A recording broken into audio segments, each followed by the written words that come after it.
কেরাত আবৃত্তি, অভিনয়, সঙ্গীত, নৃত্য, যন্ত্রসঙ্গীতে দেশের আনাচে কানাচে ছড়িয়ে থাকা প্রতিভাবান ক্ষুদে শিল্পীদের অংশগ্রহণে অনুষ্ঠিত হতে যাচ্ছে ১৪তম জাতীয় শিশু শিল্পী প্রতিযোগিতা শাপলাকুড়ি।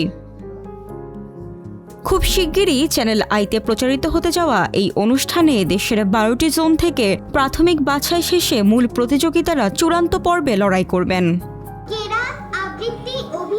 সেখানে এই ক্ষুদে শিল্পীরা সঙ্গীত, নৃত্য, অভিনয় ও আবৃত্তি সহ নানা বিষয়ে নিজেদের প্রতিভা ফুটিয়ে তুলবেন।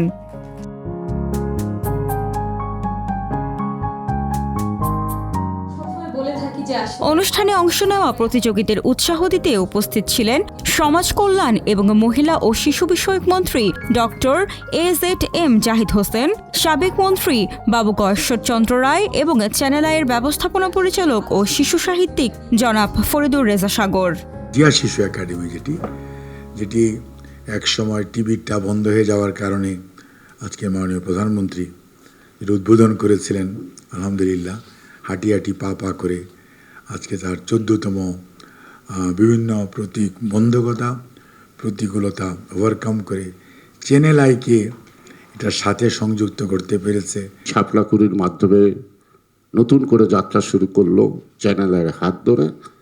চ্যানেল আই যেই অনুষ্ঠান করে সেই অনুষ্ঠান সফল হয়, কখনো ব্যর্থ হয়, নিন্দুকেরা এমন কথা বলে না। তো যারা ছোটদের নিয়ে কাজ করে তাদের সঙ্গে আমরা চ্যানেল আই সবসময় থাকি বা আমরাও আশা করি ছোটরা অনেক বড় হোক, সেই জন্যই আমাদের এই ধরনের অনুষ্ঠানের সঙ্গে থাকা। আর শাপলাকুড়ি আগে 14টা অনুষ্ঠান করেছে, সেখান থেকে অনেক শিল্পী বেরিয়েছে।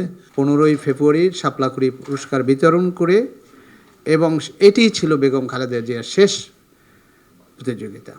এবং ওই দিন তিনি বলেছিলেন, আমি যদি বেঁচে থাকি, আমি সুস্থ থাকি, সে শাপলাকুড়িকে নিয়ে এগিয়ে যাব। আমি খুব ভালো করে শাপলাকুড়ির সব কর্মকাণ্ড জানি। আয়োজকরা জানিয়েছেন, এবারের আসরে বিচারক হিসেবে দায়িত্ব পালন করবেন ১৯৯৯ থেকে ২০০৭ সাল পর্যন্ত শাপলাকুড়ি থেকে পুরস্কারপ্রাপ্ত এক ঝাঁক অভিজ্ঞ শিল্পী।